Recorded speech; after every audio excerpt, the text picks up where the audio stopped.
Ayong adlaw mga igsuon, Viva Fit Senior. Senior Santo Niño mga igsuon. So adunay mga pangutana nga atong nadawat og tingali common na kayo diha sa social media pasagihapon atong ipasabot. Kung anong gitawag ang Santo Niño nga senior nga matod pa nila bata man ka tawgon daw og senior. So for the information of everyone mga igsuon, ang senior gikan sa Spanish nga word dili senior nga SENIOR kundi SENYOR senior no nga napasabot og Lord. Kini bang Santo Niño mabasa ba usab kuno sa Biblia? Of course, kung mabasa ta og Bisaya nga Biblia, dili nato mabasa ang word nga Santo Niño.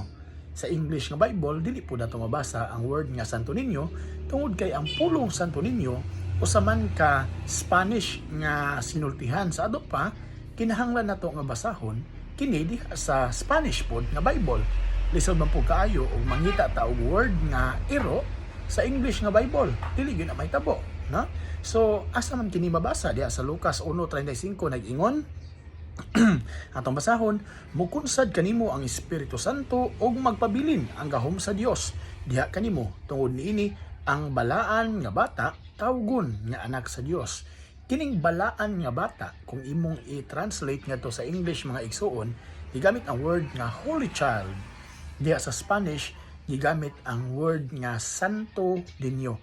Kay ang Santo means balaan, Niño means bata. Sa ato pa, mabasa gayud ay ang Santo Niño diha sa Biblia.